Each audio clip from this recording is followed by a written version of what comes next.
음. 예, 에, 잠깐 기도 드리겠습니다. 하나님 감사합니다. 2000년 교회사를 통해서 신앙 고백을 이어온 이 신앙 고백에 기초하여 기독교를 변호하는 이 기독교 변증학을 공부하려고 합니다. 주님께서 성령께서 함께 해주시고 우리의 이해를 돕도록 역사해 주시옵소서. 예수님의 이름으로 기도하옵나이다. 아멘. 자, 제 과목은 기독교 변증학입니다.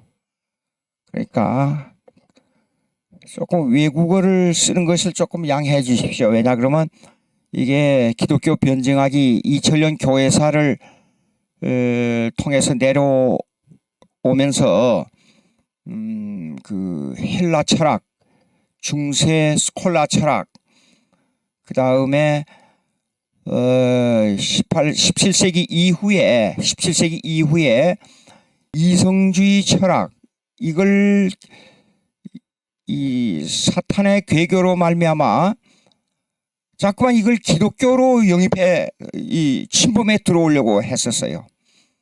근데 이걸 어떻게 방어하고 이걸 역공해야 하느냐 하는 문제를 당하다 보니까 이제 우리 한국의 정통적 종교가 아니고 서양 유럽에 기초한 여러 철학의 사상들이 교회로 들어왔기 때문에 외국어가 좀 필요할지 모르겠어요. 변증학,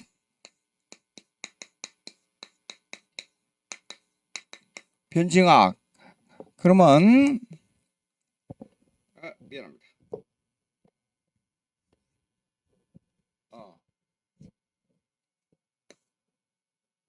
크리 apologetics,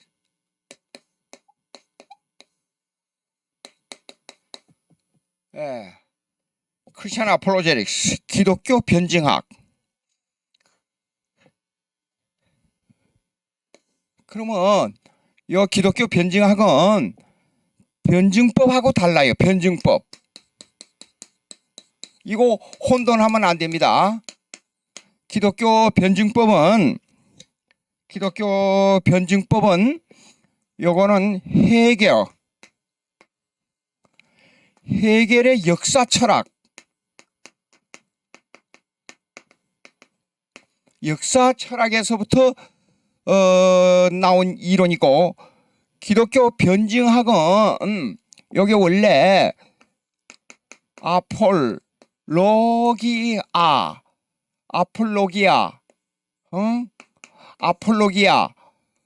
즉 이게 변호하다, 그런 말에서 시작된 거예요, 이거요.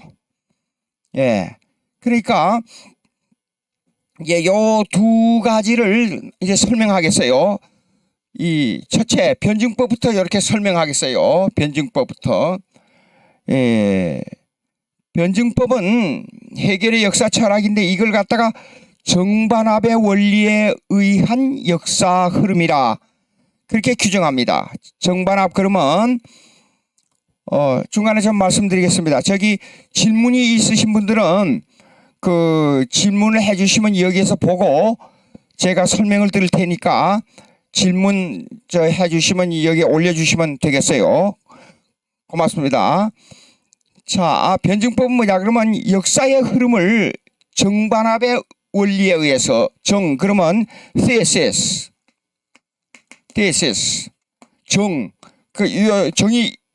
정입니다. 즉 하나의 원리가 역사선상에 나타나면 여기에 반드시 반대 원리가 나타난다는 것입니다. 그것이 antithesis,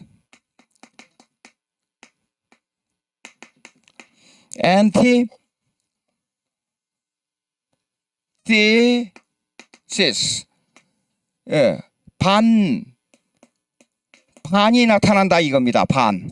예. 그러면 이 두 가지의 이론이 대립해서 종합적인 이론이 나오는데 그 종합적인 이론이 synthesis. 이렇게 역사가 흘러간다. 예, 이론적으로 대단히 맞는 말 같지요. 모든 역사에 하나의 원리가 나오면 그 원리에 반대되는 이론이 나오고 그 반대되는 이론에 따라서 두 가지의 정과 합이 합해가지고 하나의 또다시 이론이 이 정반합의 이 합의 신테시스가 다시 정이라는 하나의 이론으로 등장해가지고 이 이론에 따라서 역사가 이루어진다. 이 성경적으로 이게 맞는 것 같아요? 어떻습니까? 아니에요. 예. 왜 아니냐 그러면 간단한 예를 들자고요. 예를 들기보다도 하나 원리를 말씀해 드릴 것은 역사는 절대 변수가 있어요. 이 절대 변수가 있다는 말은 하나님이 역사를 주관하신다는 뜻입니다. 예. 그러니까 우리가 불가사의한 일이 벌어지지 않아요. 우리 주위에서. 그리고 인류 역사를 봐도 수없는 불가사의한 일이 벌어지지 않아요. 그러면 이런 불가사의한 일이 벌어질 때 우리 기독교인들은 뭐라고 말을 하지요? 하나님의 뜻입니다. 하나님의 섭리입니다. 그렇지 않아요. 그러니까 역사는 반드시 절대 변수가 일어납니다. 자, 한 예를 들겠습니다. 민주주의가 있었잖아요. 민주주의. 그 다음에 공산주의가 있었잖아요. 그러나 공산민주주의에 있는데 민주주의는 지금 지속되고 있고 이걸 정의라고 하고 이걸 반이라고 하자고요. 공산주의를. 이걸 정의라고 하고. 그러면 이 두 가지가 합해가지고 다른 이론이 다른 하나의 이론, 즉 다른 역사의 새로운 합이 나와야 되는데 공산주의는 1991년에 망했어요. 예. 그리고 어떤 합이 다시 성립되는 게 아니었어요. 이것이 바로 정반합의 원리에서 틀린 겁니다. 그러면 이렇게 이것이 해결의 변증법이에요. 이것이 해결의 변증법이고 그러면 이제는 이 변증학이 뭐냐, 기독교 변증학이 뭐냐 이걸 잠깐 좀 설명해 드리겠어요.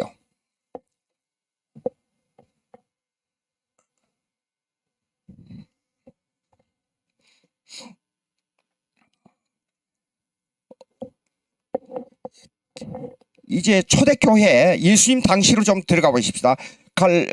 골로새서 2장에 보게 되면 철학을 조심하고 그 다음에 유대주의를 조심하는 경고의 말씀을 했어요. 골로새서 2장에 보게 되면. 그러면 이 내용은 철학은 이거는 헬라주의입니다. 헬라주의. 요거는 유대주의. 뭐 유대주의는 유대주의 그대로 그냥 받아들이면 되겠어요. 헬라주의와 유대주의를 조심하라 하는 사도 바울의 경고는 사실상 이제 기독교의 입장에서 볼 때는 가만히 교회 속에 이 사상이 들어왔을 때 이 기독교의 입장에서는 어떻게 해야 되냐면 이걸 1차적으로 방어해야 돼요. 방어. 예, 기독교 입장의 교리를 가지고 이걸 방어를 해야 됩니다. 물리쳐야 됩니다. 그 다음에 두 번째가 이걸 방어뿐만 아니라 이걸 역공을 해야 돼. 이 역공을 하기 위해서는 헬라 철학과 유대주의 맹점을 찾아내야 돼요. 문제점을 찾아내야 돼요. 문제점을 찾아내 가지고 이 사람들이 기독교인으로 돌아올 수 있도록 이 설득하고 또 그다음에 전도하고 이 사람들을 심령을 변화시켜야 돼요. 이것이 바로 뭐냐 그러면 이렇게 전개하는 학문이 변증학이에요. 그러니까 기독교에 반대되는 사상이 교회를 공격할 때 우리는 역공해서 그들을 기독교화하는 작업을 하는 겁니다. 즉 변증학이 뭐냐면 하나의 지적 전도의 역할을 하는데, 지적 전도도 이제 어떻게 하냐면 개인적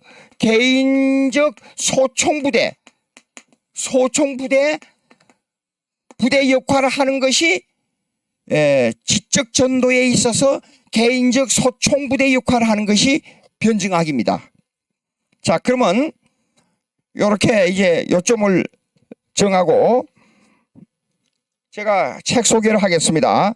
여러분 강의를 들으실 때 이 책을 930페이지 되는데 이 책을 준비하시는 것이 아주 좋습니다. 그러니까 생명의 말씀사나 교보문고에 가면 이 책이 나와 있습니다. 제가 지은 책인데요. 이 책을 그 교보문고나 그 생명의 말씀사에 가서 이걸 구입하면 좀 비싸요. 근데 여기에서 구입하도록 하게 되면 좀 싸게 해서 이 공고를 내도록 그렇게 하겠어요. 그러니까 여러분들이 이 책을 준비하시는 것이 좋은데, 이 책을 요점을 가지고 강의를 할 테니까 여러분들이 이 책을 좀 준비하시면 좋겠습니다. 다음 주에는, 오늘은 이제 서론을 말씀드리지만 다음 주부터는 이 책을 직접 가지고 강의를 할 테니까 여러분 좀 준비하시면, 한 주간 동안 준비하시면 해주시면 좋겠습니다. 자, 그러면 우선 서론적으로 조금 말씀드릴 게 있어요.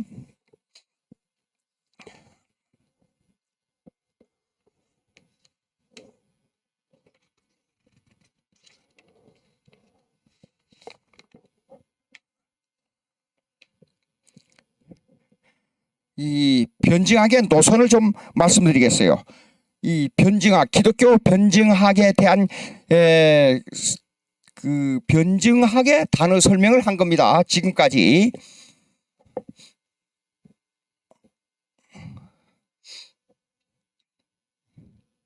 이제 변증학의 노선 보시겠습니다.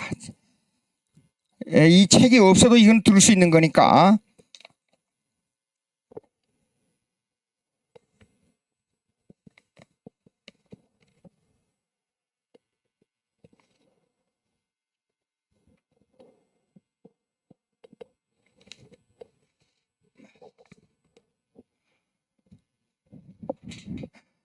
변증학의 노선을 하기 전에 변증학의 역할입니다. 역할. 변증학의 역할을 조금 말씀드리겠어요. 첫째, 1. 증거로서의 변증학.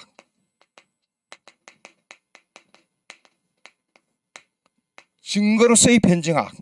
아까 잠깐 말씀드렸습니다.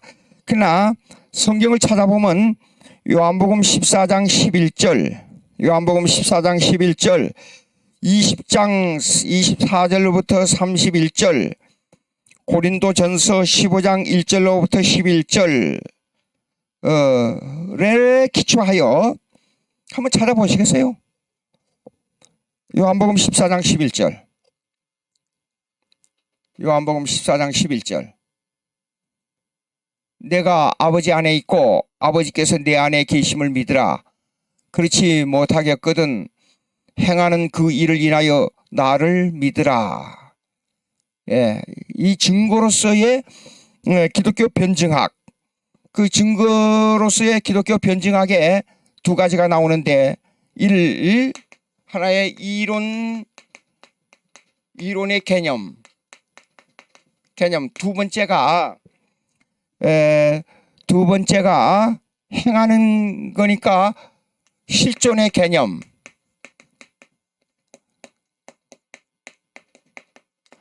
실존의 개념은요 이렇습니다. 요거 철학적 개념인데 이렇습니다. 철학적으로는 이게요, 요걸 갖다가 이성에 기초한 논리입니다. 요거는 리얼리티, 실존에 기초한 이론입니다. 자, 보시오. 아버지 안에 있고 아버지께서 내 안에 계심을 믿으라. 그걸 어떻게, 내가 아버지가 내 안에 있고 내가 아버지 안에 있는 걸 어떻게 믿을 수 있어요, 여러분? 예? 이론은 말하지만은 실제로 들어가면 그걸 어떻게 알 수 있느냐 그 말입니다. 그래서 여기에서 행하는 문제가 나와요. 행하는 문제. 행하는 문제가 나오잖아요. 예? 행하는 문제를 인식하려면 실존적인 개념이 돼야 돼요. 실존적인 개념이 뭐냐? 철학적으로 설명할게요. 철학적으로 설명하면 이렇습니다. 인투이션,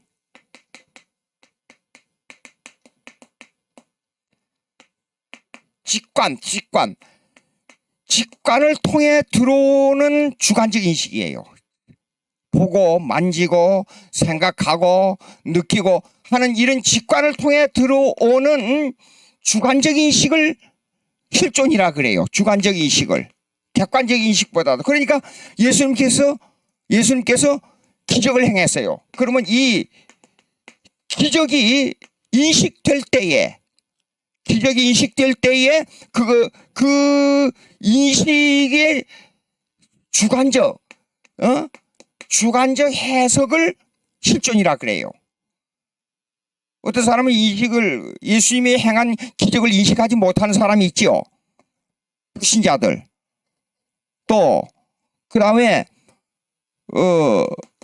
이 지구가 옛날에는 실존적으로 좀 해석하자면 옛날에 지구가 태양을 돌고 있었는데도 태양이 돈다고 그랬지 않아요. 그러면 태양이 돈다는 인식을 하는 주관적 인식이에요. 실제로는 지구가 돌고 있는데 이걸 리얼리티라 그래요. 이 실존이라 그래요. 그러나 이것을 이론적으로 어떻게 설명하느냐 하는 건 또 달라요. 그래서 이 두 가지의 개념을 가지고 이 두 가지의 이성적 이론과 실존적 인식을 가지고 어떻게 기독교를 증거하느냐 하는 문제가 나옵니다. 자, 그러면 증거로서의 기독교 변증학은 일 해가지고 이론을 성립시켜야 돼. 이론을. 그 다음에 두 번째 실존이라고 해도 실제란 말이 더 낫겠어요. 실제적으로 이걸 인식시키는 증거가 필요하다 그 말이에요. 요거의 변증학의 하나의 증거로서의 변증학을 말하는 것입니다. 다음에 두 번째로 이 방어로서의 변증학. 이거는 공격이 들어올 때, 아까 말씀드렸습니다. 공격이 들어올 때 이것을 어떻게 방어하느냐 하는 겁니다. 기독교를 방어해야죠. 들어온 것을 그냥 그대로 가지고 있으면 기독교를 성립시키는데 대단히 기독교가 위험해지죠. 그러니까 초대교회 요한 1, 2, 3서를 읽어보면 그 요한 1, 2, 3서의 그 이단에 대한 그 방어 책을 말씀하고 있잖아요. 그 방어가 그러니까 어떤 때는 상대도 하지 말라, 집에 들어놓지도 말라, 강하게 말씀하고 있죠. 예. 자, 그러면 이 방어로서의 기독교는 뭐냐 그러면 첫째 들어오는 것에 대한 아까 제가 말씀드린 거 다시 한번 말씀드립니다. 만약에 철학에서 하나님의 이 철학하고 기독교하고는 동질성을 가진 것 같으면서도 나중에 들어가 보면 달라요. 철학에서 하나님의 존재를 얘기합니다. 철학에서 하나님의 존재를 얘기해요. 하나 여러 번 여쭤보겠습니다. 하나님의 존재를 다 알고 하나님의 능력을 다 알고 하나님의 거룩하심을 다 알고 하나님의 전지전능을 다 알고 나면 예수 믿게 됩니까? 깊이 생각해 보십시오. 하나님의 존재와 능력과 권능과 모든 것을 다 알면 예수 믿게 되느냐? 철학에서는 이렇습니다. 철학에서는 하나님의 존재에 대한 엄청난 논증을 했어요. 하나님의 존재, 하나님이 계신다. 우리도 하나님이 계신다 믿잖아요. 그러니까 하나님의 존재를 가지고 이 얘기하면 다 똑같은 것 같아요. 예수 안 믿는 사람과 믿는 사람과. 그렇지 않아요. 철학자들과 예수 믿는 사람. 그러니까 이 예수 그리스도에 대한, 예수 그리스도가 누구냐에 대한 확실한, 이 확실한 그 신앙 고백이 안 이루어지면 하나님의 존재를 이야기하다 보니까 철학자하고 예수 믿는 사람하고 같은 생각을 가지고 있다고 혼돈할 수가 있어요. 이게 우리가 깊이 조심해야 됩니다. 제가 이제 인천을 가고 있었어요. 가고 있는데 연세대학교 학생이 하나 타가지고, 저는 연세대학교 다니는 학생입니다. 여러분, 하나님은 살아계십니다. 하나님은 능력이십니다. 하나님은 거룩 전지전능하십니다. 예수 믿으세요. 열심히 전도하더라고요. 제가 그 학생 보고 이리 조금 오라 그랬어요. 그래서 옛날에 10,000원짜리, 지금은 10,000원짜리가 별거 아니지만 그때 당시에는 10,000원짜리가 조금 괜찮았어요. 그래서 10,000원짜리 꺼내가지고 주면서 점심 사 먹으라고. 근데 용기가 참 좋고 아주 고맙다고, 감사하다고. 근데 예수 전도하는 방법이 틀렸어. 그러니까 뭐냐고 그래요. 눈이 휘둥그레져가지고. 하나님의 존재, 능력, 거룩을 알고 예수 믿는 게 아니고, 먼저 전도할 때는, 하나님의 존재를 말할 때는 방어적인 개념이지만은 우리는 그걸 역공해야 되니까, 공격해야 되니까 하나님의 존재를 먼저 말하는 게 아니고, 예수님이 누구냐? 나는 죄인이다. 죄인. 죄인이다. 이걸 먼저 말해야 돼. 그랬더니 눈이 동그라미 날 쳐다보더라고요. 그렇습니까? 그거 왜 그런 줄 알아? 그랬더니, 자, 사도행전을 자세히 읽어봐. 하나님의 존재를 말하는 게 아니라 사도행전 4장에도 보면 베드로가 성령이 충만하여 예수 그리스도를 먼저 설명했어. 그러면 예수 그리스도를 인식하는 게 뭔 줄 알아요? 내가 그랬어요. 그러니까 그게 뭐냐 그래요. 성령이 역사해야 예수 그리스도를 인식하게 되니까 맨 처음에 예수님이 누구냐 하는 것을 먼저 설명해야 돼. 나는 누구냐 하는 것을 먼저 설명해야 되고. 한참 생각하더니 고맙습니다. 그리고 갔어요. 자, 철학에서도 하나님의 존재를 말해요.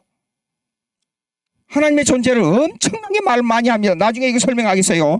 무슨 존재는 목적론적 증명, 존재론적 증명, 도덕론적 증명, 여러 가지 얘기들 많이 합니다. 근데 이 존재 자체를 가지고 예수를 믿을 수는 없어요. 예수를 믿을 수는 없어요. 그러면 우리는 하나님에 대한 존재보다도 우리가 하나님을 인식하는 것은 하나님의 존재를 인식하는 게 아니라 기독교인은 하나님을 아버지로 인식하는 거예요. 교제 관계로 인식하는 겁니다. 이것이 변증학이에요. 하나님의 존재 자체는 변증적으로 아무리 얘기를 해도 하나님을 인격적 교제인 아버지로 인식하지 못한단 말이에요. 철학적 입장에서는. 그러니까 우리가 기독교를 방어하기 위해서는 하나님의 존재 자체를 가지고 논증하는 게 아니고 먼저 삼위일체에 있어서 예수 그리스도를 증거하되 예수 그리스도를 증거를 성령의 사역에 의지한다 그 말이에요. 이것이 변증학이에요. 전혀 다른 방향에서 공격하는 겁니다. 역공하는 겁니다. 그러면 이제 이 방어는 다른 방향에서 한다.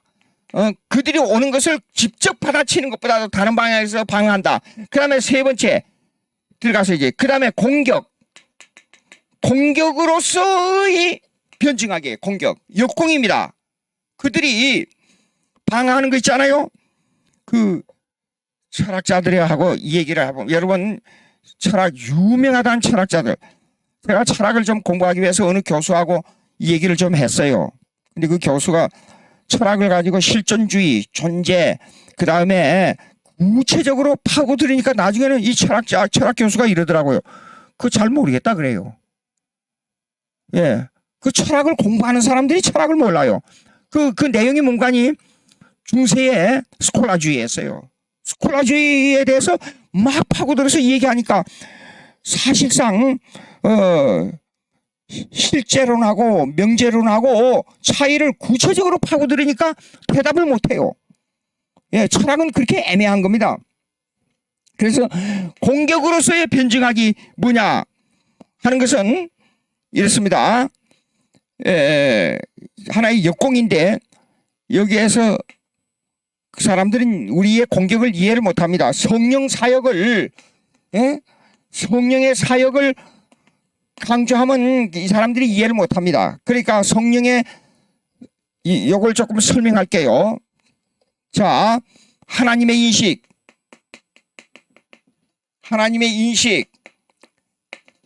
이 인식론의 에피스테몰로지, 하나의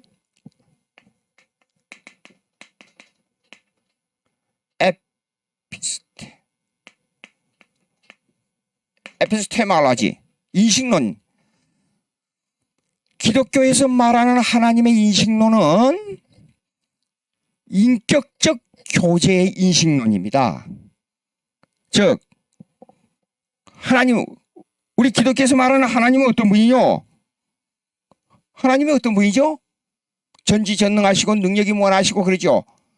그런데 하나님의 인격론에 들어가게 되면 우리는 뭘 해야, 어떻게 해야죠? 하나님의 인격론에 들어가면 우리는 이렇게 해야 됩니다. 하나님의 인격론에 들어가게 되면 우리는 삼위일체 하나님이에요. 삼위일체 하나님을 철학에서 말하는 것처럼 존재론으로 말하게 되면 인식이 안 됩니다. 삼위일체 하나님을 인격으로 말한다 하는 말은 이렇습니다. 하나님은 능력이나 존재나 권능으로 말할 때는 하나님은 전지 전능 무소부재, 전지 전능 무소부재 이렇게 말해요. 그러나 내 인격적인 하나님 말할 때는 하나님은 나의 아버지예요. 아버지. 그래야 교제가 되잖아요. 철학에서도 무소부재 전지 전능 말합니다. 그런데 아버지로 인식하고 교제하는, 아버지를 인식하고 전지전능과 무소부재를 인식하는 거하고 아버지를 인식하지 못하고 전지전능 무소부재를 인식하는 거하고는 엄청난 차이가 있어요. 예. 그럼 우리는 예수 그리스도를 어떻게 인식하느냐? 교제로서의 예수 그리스도가 누구예요? 요거는 구세주예요. 구세주. 죄악에서 나를 구원해내신 구세주. 그런 인식해야 돼요. 아버지 하나님, 구세주 하나님 이렇게 인식해야 됩니다. 그 다음에 성령 하나님, 성령은 보혜사로 인식해야 돼요. 보혜사가 뭡니까?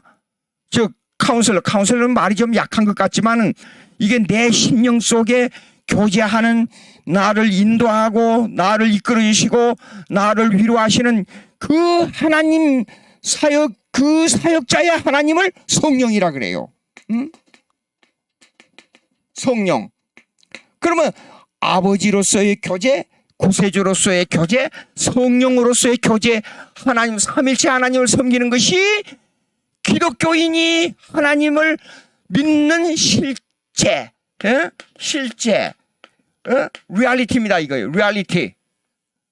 리얼리티로, 이 철학에서 말하는 리얼리티하고 우리 기독교에서 말하는 리얼리티하고는 전혀 다른 겁니다. 나중에 설명이 나옵니다. 이 실제 하나님, 교제로서 하나님은,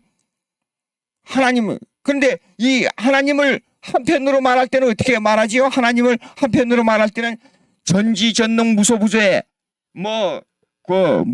권능 무한, 이런 걸 막 통틀어서 말할 때 쉽게 말하면요, 하늘에 계신 우리 아버지예요. 하늘에 계신 우리 아버지.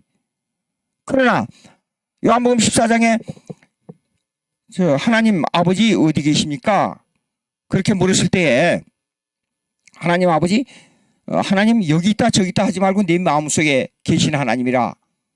자 보세요. 여기 아버지 안에 있고 아버지께서 내 안에 계심을 믿으라. 교제 하나님이에요. 교제 하나님. 우리 마음속에 계신 하나님은 교제 하나님이에요. 예? 자, 그리고 구세주는 나를 죄악 가운데서 영원히 멸망할 죄악 가운데서 구원하실 분은 오직 한 분 하나님의 아들 주 예수 그리스도밖에 없다. 그 교제 하나님이에요. 그래 예수님은 성경에서 말씀하는 교제를 말씀하는 내용이 많이 있잖아요. 야, 나는 양의 문이야. 나로 말미암지 않고 들어가서 나는 포도나무야. 포도나무. 나는 포도나무야. 이 포도나무 가지가 끊어지면 생명이 영원히 멸망해. 붙어 있어야 돼요. 교제예요. 교제 관계에서 구원이 뭐냐 그러면 교제 관계에서 구원이 뭐냐면 아담의 회복이에요. 그러니까 아담의 회복이 뭐냐면 하나님과의 교제 관계를 가졌던 아담의 교제가 나에게도 다시 회복된다 그 말이에요. 교제 관계에서 구원은 교제의 회복이에요. 예.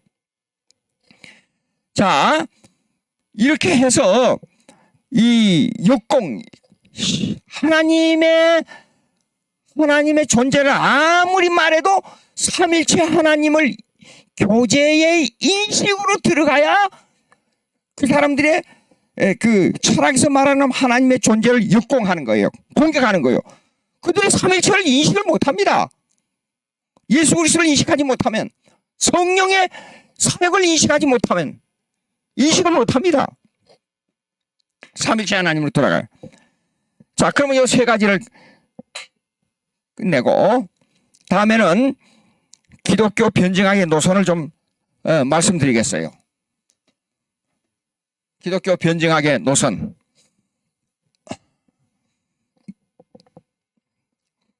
조금 더운 것 같아요. 예, 난 강의를 하다 보면 막 열이 나거든요. 예. 자, 변증학의 노선 보시겠습니다. 조금 미안한 말씀을 드리겠어요. 우리 번역문이 많이 나오는데 생명의 말씀사에 가보게 되면 조금 양해하고 들어주시기 바라요. 우선 이것부터 설명하겠어요. 개혁주의. 근데 영어로 하게 되면 reformed theology. 근데 여기 reformed니까 효용적인 용법이란 말이에요. 그런데 우리 한국에는 개혁주의란 말이 나오는데 이걸 전부 찾아봤어요. 총신대 총장을 지내셨던 김혜환 박사님의 교회사를 읽어보니까 이 개혁파라는 개념이 나오는데 루서파의 격에 맞도록 개혁파라는 말이 나와요. 그리고 박형용 박사님 조지신학을 보니까 개혁파라는 말로 계속 말씀을 하고 있어요. 그 다음에 이제 외국에서 나오는 영문으로 된 책을 읽어보니까 섹트가 나와요. 이게 파가 나와, 파. 근데 개혁주의라는 말이 어디서 나왔는지 모르겠어요. 우리 한국에는 이제 개혁주의로 통용됩니다. 근데 요 근래 와서는 리폼 theology니까 효용적인 용법을 그대로 번역해서 개혁신학. 한마디로 개혁의 신학인데 그냥 쉽게 그냥 개혁신학 요 형태를 번역한 것 같아요. 구체적으로 학설을 아무리 뒤져봐도 기록이 나온 거는 못 봤어요. 그런데 그래서 저는 가능하면 박형용 박사님의 말씀을 따라서 개혁파로 제가 말씀을 드리겠습니다. 그런데 이제 요새 나오는 번역문의 책을 보니까 책들을 가서 생명의 말씀사에서 여기저기 찾아보니까 이 개혁신학에 대한 개혁파에 대한 개념이 자꾸만 흐려지고 있어요. 책들이. 뭐야 그러면 이 개혁파 신학은 그러니까 이 노선이 정확합니다. 그래서 그 노선을 말할 때는 정통주의라 그래요. orthodoxy. orthodoxy.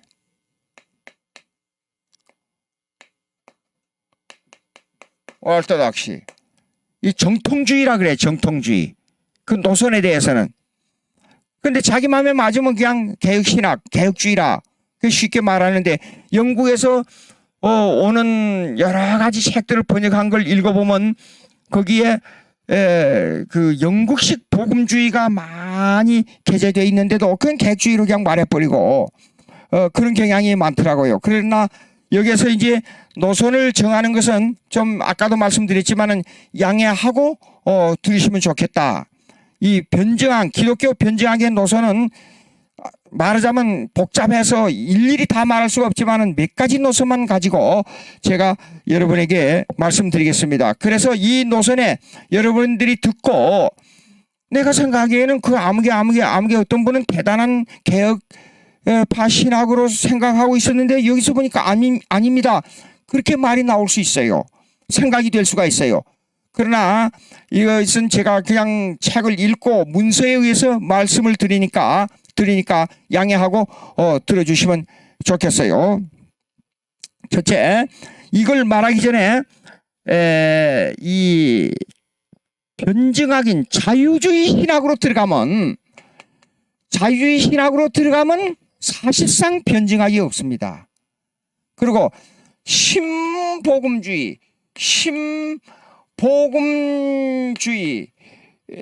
WEA 같은 신복음주의적 요소를 가지고 있는 분들은 언제나 확실한 성경만 강조하는 하나님 말씀주의의 신앙만을 강조하는 정통주의, orthodoxy, 정통주의보다도 오히려 더 그걸 갖다가 접착점, point of contact,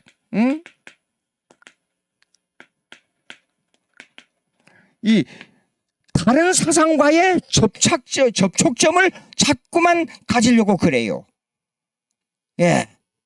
그런데 그것이 이 기독교 변증학은 그렇게 돼서는 변증학이 성립될 수가 없습니다. 우리가 관심을 가져야 될 것이 뭐냐면 사도 바울이 너무 냉정한 것 같이 복음을 선포한 것처럼 느껴집니다. 그런데 우리의 신학은 이렇습니다. 우리 성경대로 믿는 신학이라 그러면 이렇게 돼야 됩니다. 계보신학입니다. 계보신학입니다. 그 다음에 역사적 고백주의 신학입니다. 역사적 고백주의. 여러분들 혹시 여러분들 자주 들으신 거 있을 겁니다. 서울신앙 고백. 그거 자세히 읽어보세요. 거기는 성경을 빼대로 딱 요약한 겁니다. 그거요.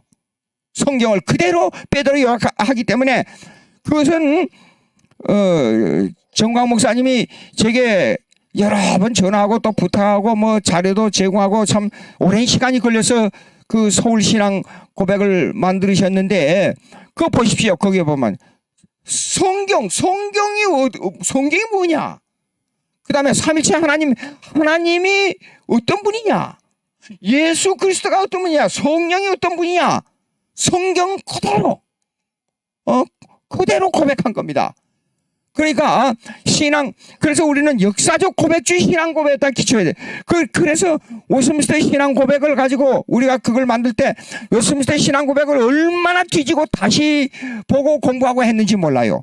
그 말은 무슨 말이냐면 역사적 신앙 고백인 웨스민스터 신앙 고백의 표준을 가지고 여기에서 어긋나지 않게 하려고 얼마나 마음을 거기에다가 쏟아부었는지 모른다 그 말입니다. 그러면 우리의 신학은 뭐냐면 계보신학이에요. 계보신학. 계보신학이 뭐냐? 모세와 선지자 그 다음에 사도들 이 기초 위에 나온 신학을 정립해야 된다 그 말이에요. 이 노선에서 방어하는 것이 변증학이라 그 말이에요. 이 노선을 가지고 역공해서 불신자들에게 전해가지고 신자를 만드는 것이 변증학이라 그 말이에요. 예? 그 다음에 역사적 신앙 고백주의는 뭐야? 고대 신조부터 나오지 않아요. 예? 그냥 하루아침에 그냥 얼렁뚱땅 만들어진 게 아니라 자 고대 신조 5개 신조가 그러니까 우리는 사도신경 예? 사도신조 사실상 그 서울신앙 고백서 보십시오. 거기는 사도신경의 재해석이에요. 어떤 의미에서 그러니까 사도신경을 무시하면 이건 이단입니다. 아니 성경만 믿고 좀 과격한 말을 해서 미안합니다. 잘 이해하고 들어주시기 바래요. 저도 실수가 많은 사람이라. 그러나 왜 이 말이 나오냐? 사도신경에서 어긋나면 이단으로 정죄했다 그 말이에요. 제 말은요. 예? 그리고 이 기초 위에 그러니까 웨스민스터 신앙고백서는 이 사도신경 신조에 대한 확대 해석이에요. 확대 해석. 그러니까 역사적 신앙 고백에 의한 신앙 고백서를 우리가 해야지. 그러면 이 사도신경을 다시 조금씩 더 확대 해석한 게 뭐야? 그러면 그것이 칼케돈 신조. 그 다음에 콘스탄티노플 신조. 콘스탄티노플 신조. 그 다음에 아타나시우스 신조. 나시우스 신조. 이런 신조들이 고대 신조인데 오직 여기에서는 삼위일체와 예수 그리스도에 대한 신앙 고백을 중심으로 만든 거예요. 고대 신조는요. 그 여기에서 어긋나면 이단이에요. 예. 자, 그러니까 역사적 신앙 고백주의, 계보신학, 모세와 선지자 사도들의 신앙에 따르고 역사적 신앙 고백에 따르는 이 노선이 정확해야 돼요. 그런데 오늘날에 와서는 웨스민스터 신앙 고백서가 있잖아요. 이것이 이 표준을 아직까지 조금 더 제 생각에는 약간 좀 고쳐야 될 것이 있다고 생각이 들어요. 무슨 말이냐 그러면 웨스민스터 신앙 고백서가 물론 고대 신조를 다 포함하고 있지만은 고대 신조에 대한 것을 한번 보자고요. 물론 이 신앙 고백을 보면 역사적 배경을 벗어날 수가 없어요. 이 세상에 어떤 신앙인도 칼빈 강요도 읽어보면 오늘날의 관점에서 로마 캐톨릭을 보는 관점하고 당시의 로마 캐톨릭을 보는 관점이 상당히 차이가 있어요. 그래서 로마 캐톨릭을 보는 관점을 가지고 칼빈 강요를 읽으면서 이렇게 보면 아하, 이 문제는 조금 고쳤으면 좋겠다는 생각이 들더라고요. 그러나 제가 칼빈을 무시하는 말이 아니고 칼빈은 2000년 교회사에 있어서 신학적으로 가장 공헌을 많이 남긴 분입니다. 그러니까 아무리 내가 바로 성경을 고백한다고 아무리 큰 소리 쳐도 성경을 100% 맞게 고백할 수가 없어요. 제가요. 예, 그리고 왜냐? 시대의 아들을 벗어날 수 있는 사람은 한 사람도 없어요. 그러니까 역사는 시대의 역사를 해석할 때 히스토리의 이 사건 역사를 말하는 것과 이 사건 역사는 해석의 역사로 있잖아요. 계시 때 이게 해석의 역사를 어떻게 보느냐, 사건 역사를 어떻게 보느냐. 이거는 시대의 아들을 벗어난 사람은 한 사람도 없어요. 저도 이렇게 말씀을 드리지만은 제가 성경에서 100% 맞다고는 말할 수가 없어요. 자, 그런 의미에서 그런데 성경은 뭐냐? 왜 성경에 대한 얘기를 우리가 하냐? 그러면 성경에는 사건, 즉 역사, 사실의 역사와 이 해석의 역사를 정확하게 이 100% 맞도록 성경은 예언과 역사가 똑같이 성립되어 있다 그 말이에요. 무슨 말이냐 그러면 이 사건은 사실계시죠. 사실계시. 이 사실계시는 요거 해석은요 설명계시예요. 설명계시. 이 사실계시는 역사를 말해요. 시공간. 시공간 사건을 말해요. 그러나 사실 이 설명계시는 교리를 말해요. 신학을 말해요. 신학 쉽게 말해서. 교리. 그러면 이 사실계시는 설명계시를 증거해 줍니다. 요거는 증거해 줘요. 무슨 말이냐? 구약에 교훈이 나왔잖아요. 처음부터. 선악과를 따먹으면 죽고 지키면 살고 어기면 죽는다고 명령했잖아요. 명령은 교리잖아요. 그러나 이것이 역사적으로 따먹고 나서 범죄하고 나서 그 아벨과 가인 사건에 살인이 벌어졌잖아요. 이 살인은 이거는 역사 사실계시였어요. 그러니까 이 사실계시가 인간이 죄인이란 걸 증명해줬어요. 이렇게 증거해줬어요. 그러나 이 설명계시, 이 교리는 뭐냐 그러면 이 사실계시를 이거는 해석해주는 거예요. 해석해줘요. 예. 근데 이 두 가지가 어긋남이 없어요. 성경은. 근데 다른 종교에서는 이 역사적 사건과 설명적 교리가 일치되는 종교는 하나도 없어요. 오직 기독교만 있어요. 기독교만. 그러니까 이것을 증거하고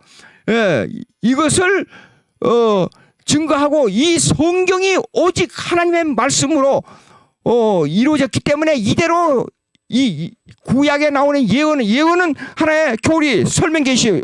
그러나 설명계시 이 예언이 반드시 역사로 이루어졌어요. 구약에서. 그리고 이 구약의 역사가 신약에 와서 신약을 예언했고 그 예언은 신약의 역사로 이루어졌어요. 이건 뭘 말합니까? 이거는 천국이 가상이 아니고 천국이 반드시 실제적 역사적 사실로 이루어진다는 것을 증거하는 거예요.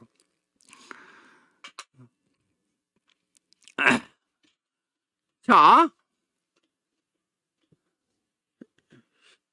시간이 많이 갔네요. 벌써 연락에 하다 보니까 시간이 많이 갔어요.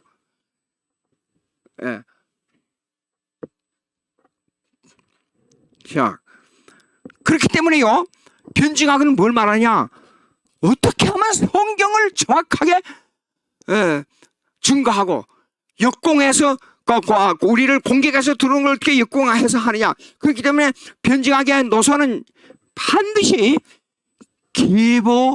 계보의 노선을 지켜야 되고 신앙 고백의 노선을 지켜야 된다 그 말이에요. 자, 그러면 여기에서 조금 보시겠습니다. 이걸 어떻게 정하느냐 그러면 흑색주의,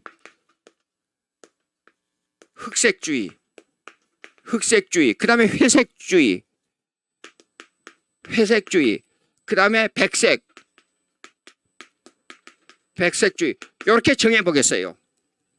우리는 신학이 계보신학이요 고백주의 신학이라 그랬지요. 그러면 우리는 흑색주의는 뭐이고 백색주의는 뭐이고 회색주의는 뭐이고 백색주의는 뭐냐? 흑색주의는 세속 철학이에요. 세속 철학. 그리고 기타 종교예요. 그러면 회색주의는 뭐냐 그러면 이 흑색주의와 백색주의의 접촉점을 그러면 커먼 그라운드, 공통분포를 가지고 자꾸만 말하는 이 공통분포. 그러니까 이거 커먼 그라운드.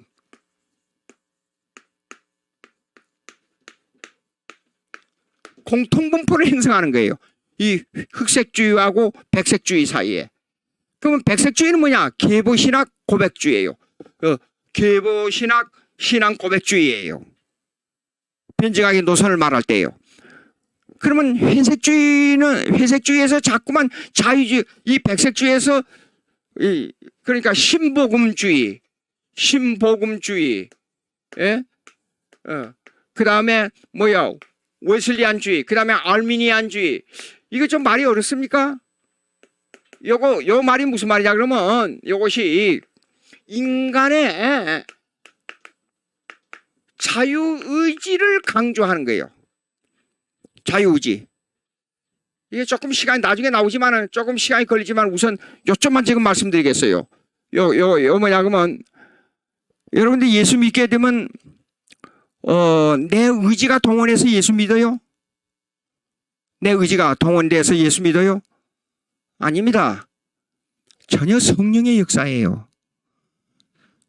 칼빈 강요를 읽어보면 교회는 신자의 어머니라 그랬어요. 그럼 교회에 나와서 마음을 내 의지에 따라서 마음을 하나님께 향하도록 하는 것이 내 의지로 되는 것 같지만은 전혀 성령의 역사라 그랬어요. 예. 그러니까 이런 게 있어요. 하나님께서 인간에게 자유의지를 허용했잖아요. 자유의지를 마음대로 쓰도록. 근데 성령은 자유의지를 동원하고 사용해서 하나님의 뜻대로 이끌어가지 자유의지를 억압해서 컴퓨터처럼 버튼을 눌러가지고 가는 것처럼 우리 자유의지를 사용하지 않아요. 그러니까 내 편에서는 내가 예수 믿는 것 같이 느껴져요. 근데 여러분 지나놓고 보세요. 전혀 하나님께서 하시는 일이에요. 전혀 역사를 돌이켜보면 옛날에 제가 예수 믿을 때 왜 인간이 죽어야 되느냐 죽음에 대한 심한 고민을 했어요. 근데 내가 고민한 거예요. 내 스스로가요. 저 그랬습니다. 제가요. 그런데 내가 했는데 지나놓고 보니까 그 고민을 주시는 이도 나중에 보니까 성령님이었어요. 성령님의 인도가 아니었으면 생명에 대한 그렇게 심각하게 생각해 본 적이 없었어요. 예. 그런데 이런 주의는 회색주의예요. 그래, 이 인간의 의지를 강조하는 거예요. 그 백색주의는 계보주의, 고백주의, 흑색주의는 세속 철학이나 기타 종교예요. 그런데 문제가 뭐냐요? 이런 게 있어요. 세속 철학도 기타 종교도 다 하나님을 말해요. 여기에 문제가 있는 겁니다. 그 우리가 이런 데 속아 넘어가면 안 돼요.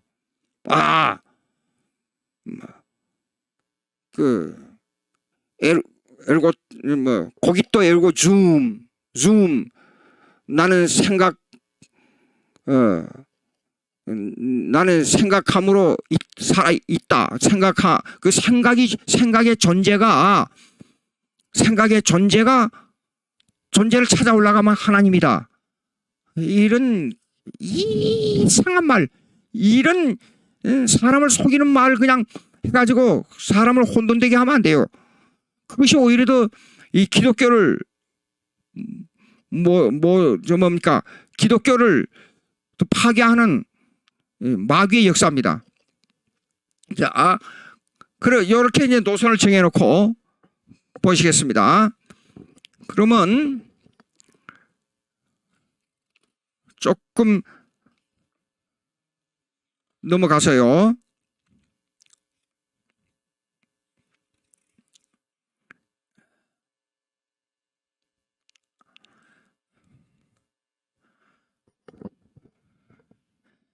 이걸 설명하겠어요.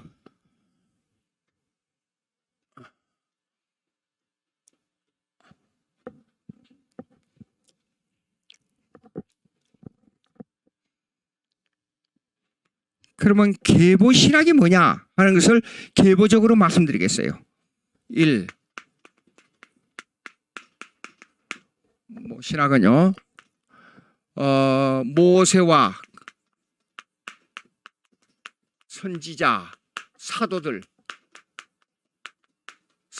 신학을 그대로 이어져야 됩니다. 누가복음 16장 30절 한번 보십시다. 누가복음 16장.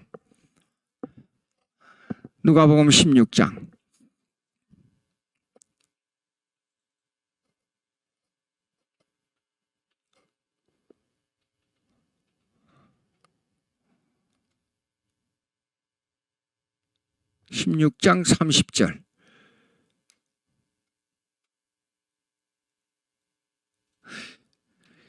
있습니다. 가로되 그렇지 아니하나이다. 아버지 아브라함이여 만일 죽은 자에게서 저희에게 가는 자가 있으면 회개하리이다.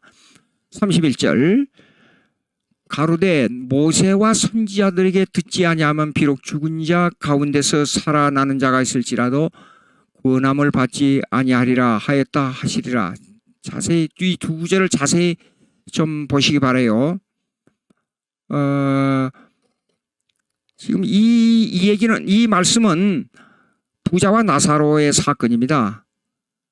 근데 부자는 죽어서 지옥 가고 나사로는 죽어서, 거지 나사로는 죽어서 하늘나라의 아브라함의 품에 갔습니다. 그런데 부자가 29절 한번 보세요. 29절로 좀 들어가 보세요. 예.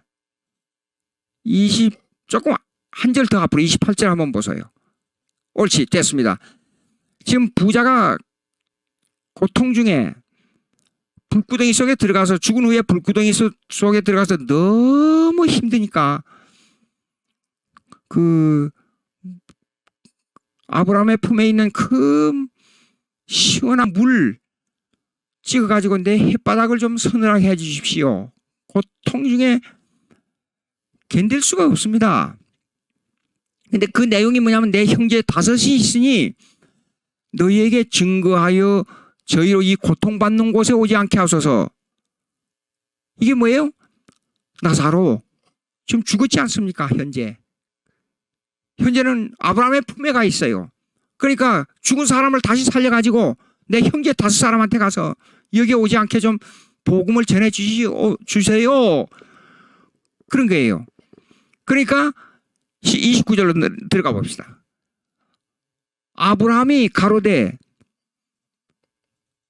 저에게 모세와 선지자들이 있으니 그들에게 들을지어다 그랬어요. 보십시오. 우리 어머니가 세상 때 예수 믿고 우리 어머니 세상 떠난 지가 지금 벌써 올해 49년입니다. 지금 49년 됐는데 우리 어머니가 갑자기 부활해 살아나셔가지고, 옛날에 제가 자라던 그 동네 와서 내가 천국에 가서 이렇게 보니까 이렇습니다. 천국이 이렇게 저렇게 좋습니다. 여러분 예수 믿으시오. 죽은 사람이 살아나왔으니까 다 예수 믿을 것 같지요. 근데 아브라함은 그게 아니라 그랬어요. 누구에게 들으라 그랬어요? 모세와 선지자들에게 들으라 그랬어요. 이게 뭡니까? 우리는 계보신학이에요. 계보. 모세가 하늘나라에서, 선지자들이 하늘나라에 대해서, 예수 그리스도에 대해서 정확하게 말했어요. 그렇기 때문에 모세와 선지자들의 고백한 신앙 고백을 믿어버리면 모든 것이 해결된다, 그 말이에요. 이것이 계보신학이에요. 그 다음에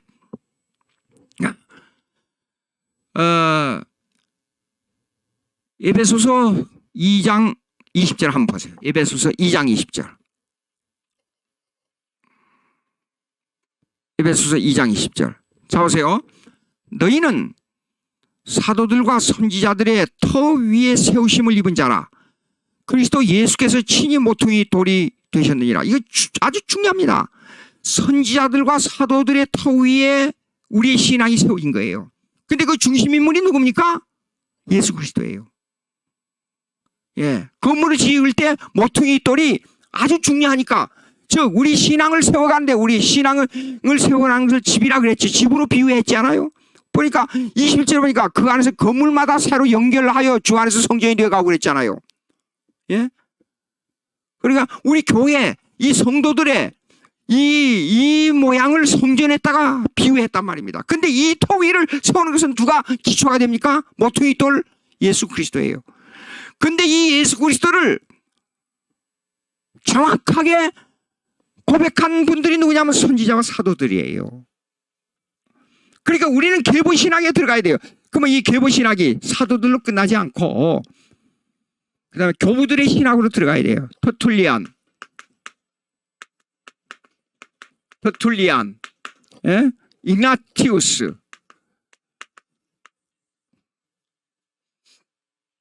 터툴리안, igna티우스, 그다음에 어거스틴. 한국말로 적어야 좋겠습니다. 어거스틴, 그다음에 루서, 칼빈, 낙스, 존 낙스요. 징글리,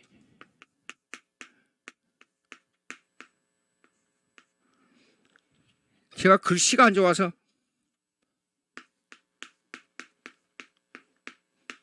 징글리. 그 다음에 18세기 트레틴,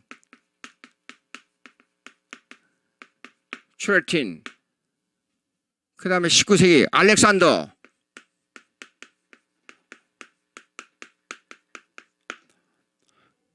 그 다음에 20세기에 들어와서 벌코프,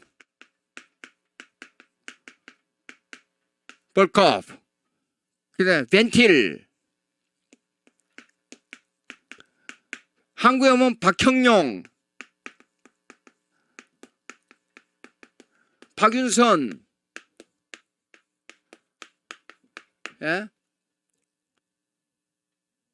여기에 중간에 여기 들어갈 들 세 분이 있어요. 19세기예요. 19세기. 3대 신칼빈주의 신학자들 세 사람이 있습니다. 에브라함 카이퍼, 그 다음에 B.B. 월필드. 한국말로 미안합니다. 월필드. 흔들려서 이게요.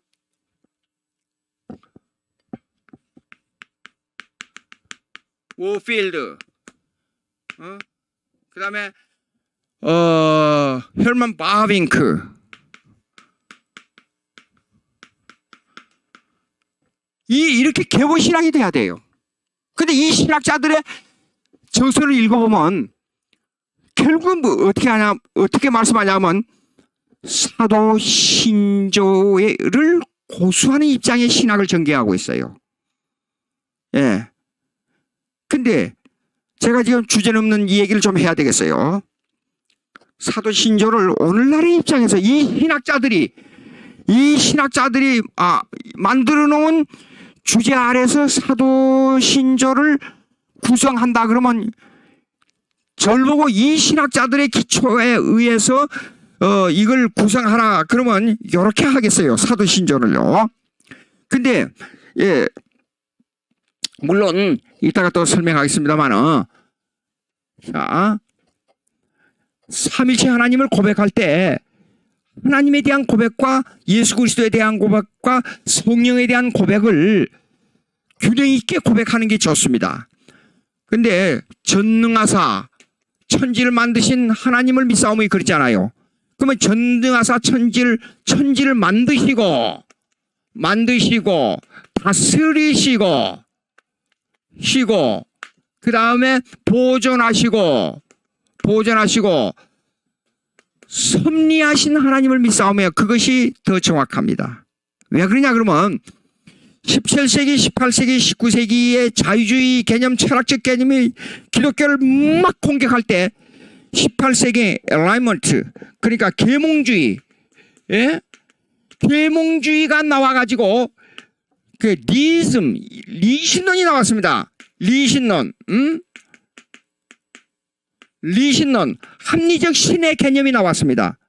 근데 합리적 신의 개념은 이 만드시고만 천지를 만드시고는 수납했지만은 다스리시고 보존하시고 섭리라는 개념을 빼버렸어요.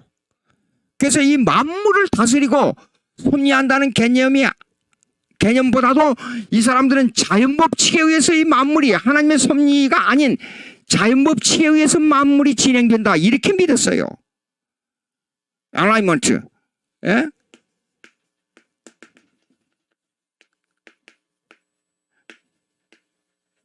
엘라이먼트. 계몽주의 사상으로 인해서. 이렇기 때문에 이 계몽주의를 깨기 위해서는 역사적, 이 변증학적 입장에서 볼 때 이것을, 이 철학을 17세기, 18세기 이 사상을 깨버리기 위해서는 요걸 꼭 넣어야 되겠다, 그런 생각이 들어요. 그 다음에 기독론, 예수 그리스도에 대해서는 너무나도 세밀하게 사도신경이 신앙 고백이 됐어요. 그건 역사적 배경입니다. 시대 아들을 넘어설 수 있는 사람은 없으니까.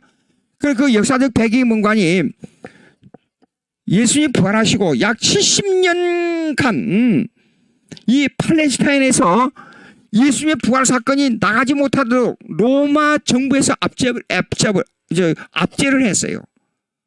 왜 압제를 했느냐? 이 부활 사건으로 말미암아 로마 정부의 대항 세력이 생길 수 있지 않느냐 하는 의심 때문에 이 기독교를 핍박함과 동시에 그 핍박할 수 있는 요건을 찾아내기 위해서 이 사람들의 저희 종교 행사를 뭐냐면 이 야만인 종교라 그랬어요. 기독교를 사람의 피와 살을 먹는 예식을 행한다, 이런 야만인 종교. 그래서 박해를 가했지요. 또 아니 그러면서 예수라는 사람이 다시 살아났다, 죽었다가 다시 살아났다, 이걸 이 팔레스타인에서 이걸 못 나가게 압제를 했었습니다. 예. 그렇기 때문에 사도신경의 요점이 뭔가니 한마디로 이겁니다. 예수 그리스도가 누구냐는 것이 요점이었어요. 예수 그리스도를 정확하게 표현하기 위해서는 탄생부터 부활 승천까지 재림까지 정확하게 말씀해야 되기 때문에 이 일체의 사건을 예수 그리스도의 사역에다가 초점을 맞춘 거예요. 그래서 사도신경은 기독론 중심의 신학으로 형성되어 있어요. 그걸 우리가 이해해야 됩니다. 그런데도 불구하고 교회의 역사가 퍼져나기 위해, 교회의 사역이 전 세계로 퍼져나가기 위해서는, 예수님의 마지막 유언을 실행하기 위해서는 성령에 대해서 정확하게 이걸 고백을 해야 되는데 이게 약했어요. 예. 그리고 예수님은 또 이렇게 예언했어요. 성령이 임하시면 유대와 예루살렘과 유대와 사마리아와 땅끝까지 이르러 증인이 되리라는 것을 유언적으로 말씀해 주셨어요.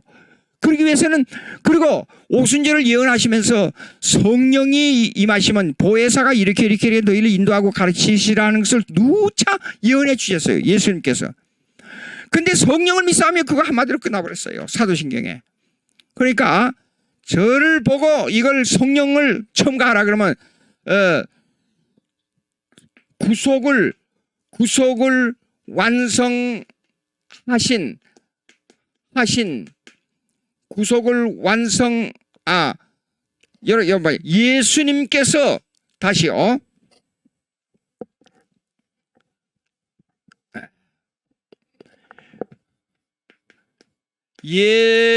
예수님께서 구속을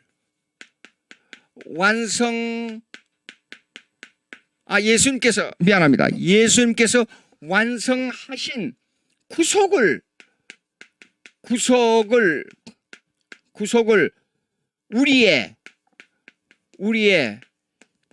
심령 속에 적용하시고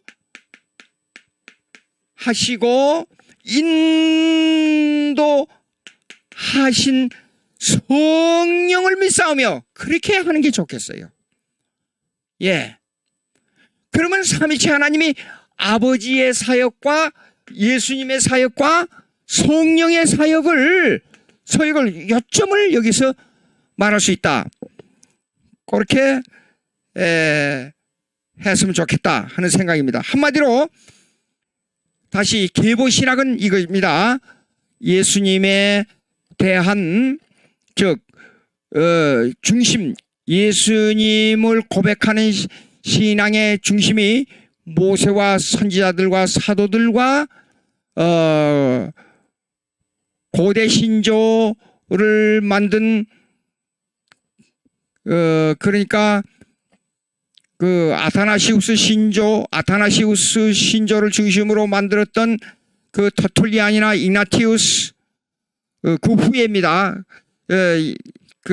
아타나시우스가 를 중심으로 만들었던 그 이루어졌던 그 배경의 인물들인 사람들입니다. 터툴리안이나 이나티우스. 그 다음에 종교 개혁으로 들어와서 칼빈을 중심으로, 그 다음에 19세기 워필드로, 20세기 벤틸러, 이런 신학의 노선이 돼야 된다. 네, 계보 신학입니다. 그 다음 두 번째로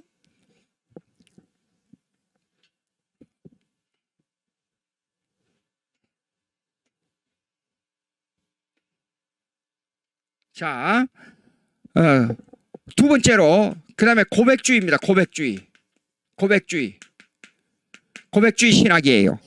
이 고백주의는 뭐냐 그러면 고대 신조의 가장 고대 신조가 사도신조예요. 사도신조. 예. 아까 사도신조를 이제 잠깐 설명했고요.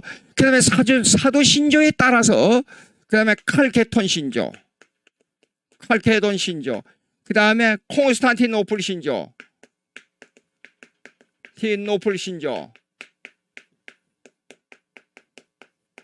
신조. 여러분 저 서울신앙고백서 그 서론에 보게 되면 이런 게 있습니다. 이 내용이 나옵니다. 전부요. 그러니까 그 신앙고백서는 뭐냐면 역사적 신앙고백주의 정통성을 가지고 있다 그 말이에요. 예. 참 중요합니다. 아주 중요합니다. 그 다음에 아타나시우스 신조.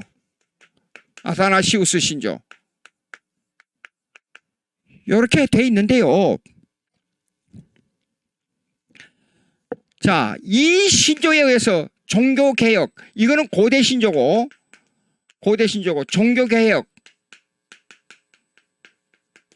종교개혁 신조를 이제 말씀드리겠어요.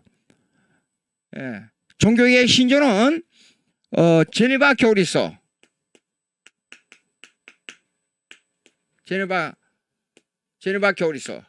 그 다음에 불란서 신조,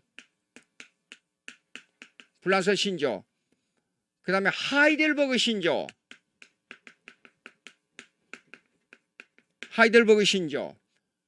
그 다음에 헬베틱 신조, 그 다음에 스코틀랜드 신조,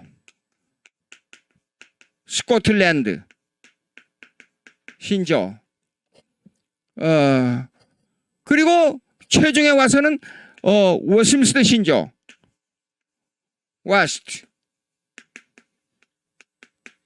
민스터 신조, 이렇게 돼 있어요. 예. 그러니까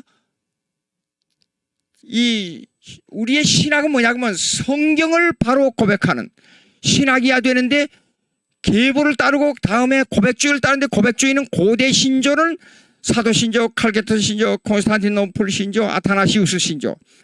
종교개혁 신조는 제네바 신조, 불란서 신조, 하이델버그 신조, 헬베틱 신앙고백서, 스코틀랜드 신조, 워스민스터 신앙고백서.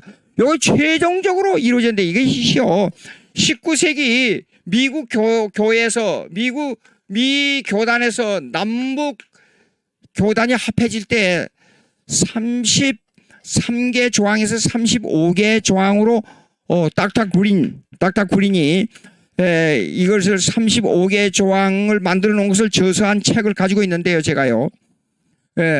그러나 그 말은 무슨 말이냐면 이렇습니다. 우리 개혁주의 신조는 리잖아요. 다시. 그다음에 폼이잖아요. 폼. 그러면 이 두 가지를 합한 것입니다. 하나의 폼이라는 형태가 형성되어 있어요, 지금. 폼이라는 형태가 형성되어 있으면 성경은 계속 역사적으로 도전을 받았어요. 예. 이 도전을 받았기 때문에 이 도전받은 이것을 다시 도전해온 이것을 다시 만들자. 자, 원래 폼이 이렇게 정해져, 성경이라는 폼을 그림으로 그릴 수는 없지만은 이렇게 폼이 형성되어 있어요. 이렇게요. 이렇게 형성된데 이게 역사적으로 이 마귀의 장난이 혹심하니까 계속 도전해 오는 게 이게요. 도전해 오면 이 폼이 나중에는 이렇게 돼버려요. 이렇게 찌그러져 버려요. 이 도전으로 말미암아. 그러면 요걸 원래대로 다시 이렇게 만들어요. 그래서 리폼이에요. 성경이라는 폼을 이렇게 다시 만드는 거예요. 리폼. 그래서 개혁신학, 개혁파 신학이라는 말은 성경으로 다시 돌아가자 그 말입니다. 그러니까 종교 개혁은 성경으로 돌아가자라는 의미입니다. 자, 이제 그러면 이제 여기서 이제 여러 가지 이 아주 나이브한, 그러니까 아주 어린애 같은 얘기가 이 문제로 말미암아 떠도는 것을 제가 조금 여기서 말씀드리겠습니다. 이런 말이 많이 떠들죠. 성경이면 다지 무슨 사도신경이냐. 성경이 아니기 때문에 사도신경 필요 없다. 그 다음에 교리는 사람이 만든 거이기 때문에 신앙 고백서 필요 없다. 그럼 뭐 교리에 그렇게 집중할 게 뭐 있느냐. 어떤 사람은 저를 보고 직접 이렇게 얘기하더라고요. 저를 보고 이러더라고요. 교리에 취한 사람, 교리로 말미암아 심령이 병든 사람, 그렇게 얘기를 하더라고요.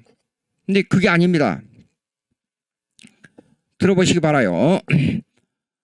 사도신경 천지를 만드시고 성경이에요, 아니에요, 이거요? 창조가 성경이 분명히 나와 있어요. 그리고 예수 그리스도에 대해서 그 많은 양이 기록된 예수 그리스도를 아주 간략하게 탄생과 십자가의 죽음과 부활 승천을 정확하게 기록하고 있어요. 사도신경. 그러니까 성경의 요점입니다. 사도신경이요. 그래서 이걸 교리화 했다고 해서 인간이 만들었다고 해서 이걸 무시하게 되면 어떤 문제가 생기느냐. 제가 역공해서 질문하겠습니다. 변증학적으로 역공해서 질문하겠습니다. 성경의 저자는 제1저자가 누굽니까? 그리고 제2 저자가 누굽니까? 이 제1저자, 제2저자의 관계를 무시해버리는 무식한 말이에요. 교리는 사람이 만든 거고 사도신경은 사람이 만든 거니까 외면 그거 고백하면 안 된다고. 왜 무식한 관계냐 그러면 봐주십시오. 구약에 나타난 그 선지자들 보십시오. 하나님의 말씀이 임하여 그랬어요. 하나님의 말씀이 임하여. 그런데 이 사람들이 제2저자예요. 그러면 아까 말씀드린 사도들과 선지자들의 터 위에 성이 신앙 고백이 필요 없다는 말입니까? 반드시 우리는 사도들과 선지자들, 교회 사적, 구약의 역사, 신약의 역사, 교회 사적 입장에서 누구가 활동했느냐, 누가 하나님으로부터 말씀을 받았느냐, 이분들이에요. 예? 이걸 받아가지고 제2저자인 이 사람들이 하나님으로부터 직접 제1저자로부터 받아서 말씀을 기록한 거예요. 그렇기 때문에 성경은 교리로 되어 있고 성경은 신앙 고백입니다. 성경 신앙 고백이 바로 돼야 신앙을 바로 가질 수가 있어요. 만약에 성경으로 돌아가자 그러면서 성경으로 돌아가자 하면서 신앙 고백을 무시하게 되면 이와 같은 제1저자와 제2저자의 질서를 무시해버린 결과가 돼요. 중요한 말씀 드리겠습니다. 정통신앙이라 하는 것은 역사를 귀하게 여겨야 됩니다. 역사주의가 성립 안 되면 안 됩니다. 기독교는 역사적 종교입니다. 역사적 종교라는 말은 뭐냐 그러면 시공간 세계에서 일어난 사건을 하나님의 주권적으로 본다 그 말이에요. 하나님의 주권신앙으로 본다 그 말이에요. 그것을 아까 말씀드린 대로 설명계시를 통해서 설명계시 하나님의 말씀인 설명계시를 통해서 이 역사를 해석하는 겁니다. 그러니까 설명계시를 요약한 신앙고백, 사도신경 이 교리가 그렇게 중요한 겁니다. 여러분 다시 또 말씀드린데 서울신앙고백서를 좀 읽어보시기 바라요. 자세히 좀 읽어보시기 바라요. 왜 그 교리가 나왔느냐? 왜 역사적 신앙고백서에 기초해서 거기에서 보십시오. 성경, 하나님, 예수 그리스도, 성령 정확하게 사도신조주의적 고백서예요. 예? 이렇게 잘못된 오류를 범하면 안 됩니다. 시간이 다 돼가니까 이제 결론적인 거 이 시간 강의 결론적인 거 말씀드리겠습니다.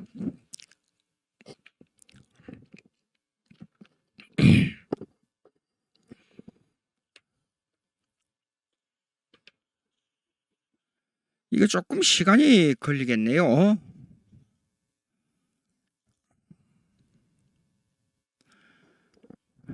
자, 초대교회 역사를 얘기했으니까 초대교회 얘기하겠습니다. 초대교회 회색주의가 나왔는데 그 회색주의는 파일로, 여기는 필로라 그러더라고요. 파일로는 예수님 당시에 거의 같은 시대 사람이었어요. 필로는 유대주의와 헬라주의와 기독교를 공통분포를 형성하려고 그랬어요.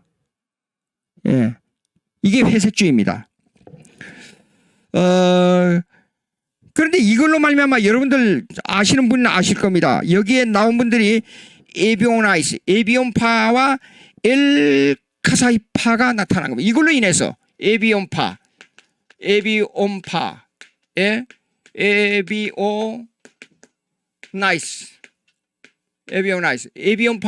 엘카사이파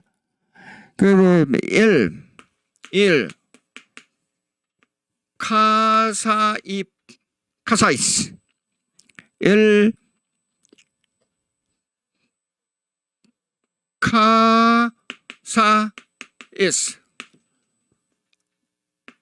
아입니다.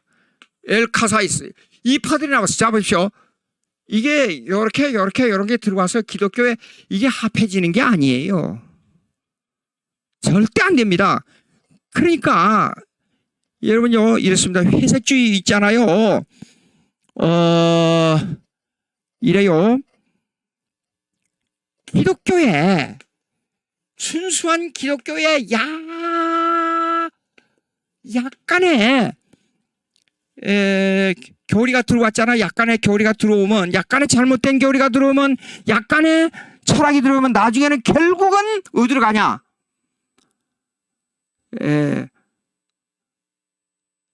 쉽게 말해서 자유주의 신학, 비성경주의 신학으로 떨어져 버려요. 변증학이 성립이 안 됩니다. 그러니까 기독교 변증학은 언제나 좀 힘들더라도 성경이 하나님의 말씀이다. 삼일체의 하나님만이 진짜 하나님이다. 예수 그리스도만이 오직 구세주다 하는 것을 강하게 강조하면 강조할수록 기독교 변증학이 바로 성립됩니다. 보십시오. 이것을 기독교에 연합하려고 했던 것이 에비온파 2단으로 돼버리고 엘카사이파 2단으로 돼버렸잖아요. 예. 사도 요한이 오직 했어야 집안에 발도 들여놓지 못하게 하라고 그랬잖아요.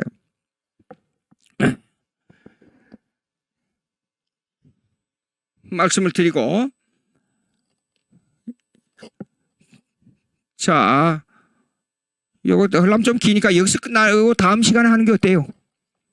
괜찮겠어요? 예. 오늘 여기서 하고, 그 다음에 요거에 이따가 시간에 정심하고요. 요거 초대교회, 그 다음에 요거 중세, 요거 딱 적어 놓고 했어요. 중세 철학과 변증학, 그 다음에 17세기 이후에 스콜라주의, 스콜라주의란다. 17세기 중세, 요거는 스콜라주의예요. 스콜라주의고, 이건 17세기 이후에 철학, 일반 철학과 기독교. 요걸 이렇게 다음에 시간에, 요거 한 10분 이상 걸리니까 좀 그때 가서 하도록 하겠습니다. 기도하십시다. 하나님 감사합니다. 오늘도 저희들에게 이 시간을 허락해 주셔서 기독교 변증학, 어떻게 하면 하나님을 바로 증거할 수 있느냐 하는 문제를 잠깐 생각했습니다. 주님께서 우리의 마음에 성령으로 역사해 주셔서 우리의 마음이 하나님의 말씀인 성경으로 빨려 들어갈 수 있도록 저희들을 도와주시옵소서. 예수님의 이름으로 기도합나이다. 아멘.